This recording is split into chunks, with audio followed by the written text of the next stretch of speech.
Stock x ray यहाँ पर हम आज बात करेंगे कुछ आईटी कंपनीज के बारे में, क्योंकि एक नुवामा की बड़ी इंटरेस्टिंग रिपोर्ट आई है। उसमें कहा गया है कि जो आईटी कंपनियां हैं वो काफ़ी नीचे आ गई हैं, शेयर काफ़ी सस्ते हो गए हैं और वैल्यूएशन काफ़ी आकर्षक है। और ये आर्टिफिशियल इंटेलिजेंस की वजह से इनका भविष्य खतरे में नहीं होगा, एग्जिस्टेंस बना रहेगा, उल्टा फ़ायदा ही होगा। तो ये एक नुवामा की रिपोर्ट, बड़ी इंटरेस्टिंग रिपोर्ट है और उसमें उन्होंने ज़्यादातर आईटी कंपनियों के शेयरों पर जो टारगेट दिए बड़े अट्रैक्टिव दिए हैं। 14% से लेकर 84% तक के रिटर्न आपको इन आईटी कंपनीज में मिल जाएंगे। देखिए, कोफोर्ज में करीब 84% का रिटर्न उनको आपको मिलेगा और एम्फेसिस में करीब 42%, एलटीआई माइंट्री में 41%, टीसीएस में 31%, पर्सिस्टेंट में 26%। तो बहुत सारे ये शेयर हैं। दूसरी लिस्ट भी है, इसमें आगे भी बढ़ेंगे आप तो इन्फोसिस, टेक महिंद्रा, हेक्सावेयर, विप्रो और एचसीएल टेक, इन सभी में आपको अच्छे रिटर्न मिलते हुए दिखाई देंगे। प्रदीप भाई, अगर आपको कोई पिक करना हो तो आप कौन सा करोगे?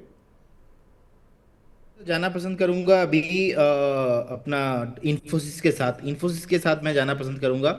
और विप्रो मुझे अच्छा लगता है, लेकिन विप्रो अभी जिस तरीके का पोजीशन है, विप्रो एक बार अवॉइड ही करना पसंद करेंगे। तो इन्फोसिस और टीसीएस के साथ, दोनों कंपनी के साथ जाना पसंद करूंगा, क्योंकि लीडर के साथ रहना ही बेटर है। और मैं इससे एग्री भी करता हूँ। आप पता नहीं आगे आप क्या डिस्कशन करेंगे, मैं उसके बाद अपना पूरा व्यू दे रहा हूँ आपको। लेकिन अभी अगर आप बोलेंगे कि किसके साथ जाना पसंद करूंगा, तो इन्फोसिस और टीसीएस के साथ। मैं आईटी शेयरों पर बात कर रहा था।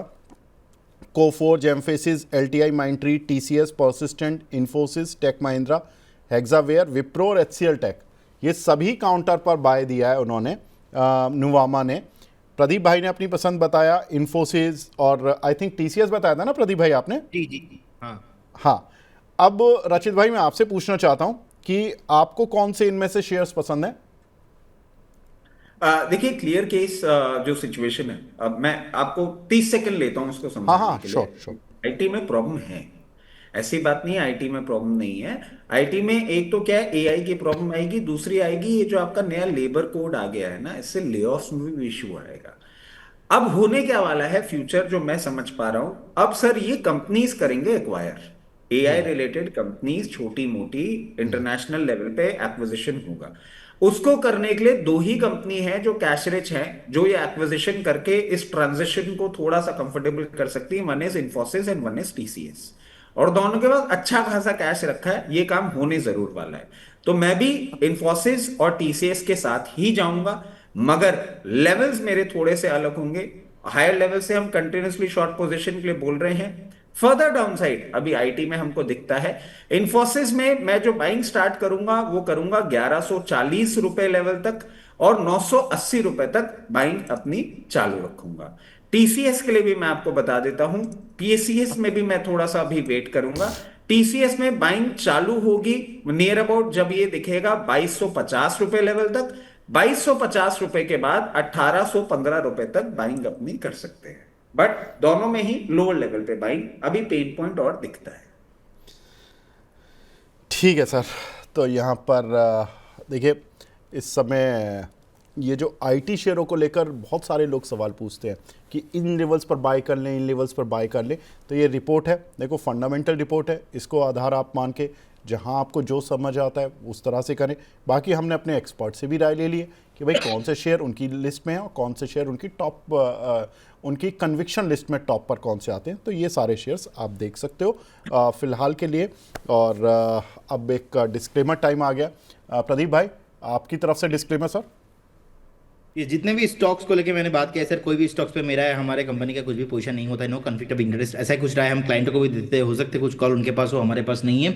एंड इन्वेस्टमेंट सिक्योरिटीज मार्केट है subject to market. Stock market में कुछ भी गारंटी नहीं होता, पास परफॉर्मेंस फ्यूचर में इंडिकेट नहीं होता। जब भी आप इन्वेस्टमेंट कीजिए, काइंडली आपका जो पर्सनल फाइनेंशियल एडवाइजर है उनसे डेफिनेटली सलाह लीजिए, उसके बाद ही इन्वेस्टमेंट कीजिए। बहुत बहुत धन्यवाद विवेक जी, रचित जी आपको, एंड अंशुल जी तो नहीं, अंशुल जी को भी, एंड मनी नाइन्स के सारे व्यूअर्स को। Have a good day, thank you so much.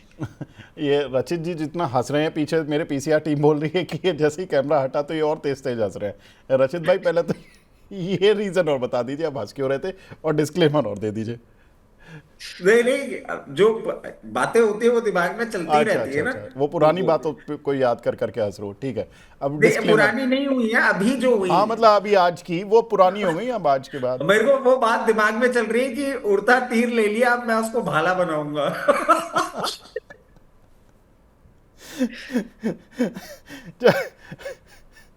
वो सर कलाकार जितने भी आदमी है, देखिए अंशुल जी कलाकार है उसमें। And he is one man. मैं आपको बता रहा हूं ना, जिस फ्लैट पिच में उनकी डिलीवरी होती है ना, हाँ, फूफा को देखा था तो फूफा ने ऐसा बोल दिया, फूफा ऐसा, there is no modulation. He is flat, he is funny and he is on your face. कई कबार समझ में नहीं आता है कि एक्चुअल में कटाक्ष कर रहे हैं या कोई फनी बात हो रही है। और ये अलग कॉमिक टाइमिंग है उनका, और वो कहीं भी बोलते हैं ऐसे। हाँ। मतलब आप एक चीज नोटिस करिएगा, कहीं भी ही हैज अ कल फ्लैट, अलग ही स्टाइल है। कल मैंने उनसे बोला कि अंशुल जी मिठाई खिला दीजिए, आपका क्रूड ऑयल का शॉर्ट का टारगेट हिट हो गया। बोले सर आवाज़ नहीं आई। मुझे लगा नेचुरली आवाज़ नहीं आई, तो बोले बोले सर आवाज़ नहीं आई। मैंने दोबारा बोला, मैंने कहा आपका क्रूड का टारगेट हिट हो गया, मुबारक आपको, मिठाई खिला दीजिएगा। बोले सर फिर आवाज़ नहीं आई, सिग्नल नहीं आ रहे। मैं तब जाकर समझा कि अच्छा, और मैं आपको बताऊं हाँ, कि एक्चुअल बात होती है, रोज सुबह में एक प्लेटफॉर्म पे होते हैं, बिल्कुल बैक बेंचर वाली आदत है उनकी, ऐसे व्हाट्सएप करके ना, और जैसे ही कैमरा उनकी तरफ आएगा बिल्कुल सीधे होके देखने लग जाएंगे। अब उनका व्हाट्सएप पढ़ने के लिए मैं नीचे देख रहा होता हूँ, तो स्क्रीन पे दिखता हूँ, मैं तो नीचे फोन पे देख रहा हूँ, और फिर वो आराम से अपने बैठ के बातें बातें करते रहेंगे, सब करके फिर मुझे व्हाट्सएप कर देंगे। फिर कुछ देर बाद बोलते हैं सीधे होके बैठना नहीं आता, कैमरे में बैठ के देख के बात नहीं कर सकते, पूरे टाइम फोन में लगे रहते हो। अरे आप भी तो व्हाट्सएप कर रहे हो, आप ही मुझे बोल रहे हो। तो उनका अलग ही लेवल है। सर चलिए, ये लंबी खिंच जाएगी बातें। हाँ, जितने भी स्टॉक्स हमने आपके चैनल पर डिस्कस किए, इसमें मेरी पर्सनल पोजीशन है, मेरी फैमिली पोजीशन, क्लाइंट पोजीशन हो सकती है। जितने भी स्टॉक्स हमने आपके चैनल पर डिस्कस किए हैं, वो कंपनी, प्रमोटर और ग्रुप कंपनी हमारे क्लाइंट हो सकते हैं। Investment in equity market are subject to market risk. Please consult your financial advisor before making any investment, taking any trade in any script that we have discussed on your channel. As always fun doing show. वेग sir, Pradeep भाई, मजा आया, फिर मिलते हैं। चलिए ठीक है प्रदीप भाई, रचित भाई, बहुत बहुत शुक्रिया, आज मज़ा आया शो करने में, लेकिन थैंक यू सो मच।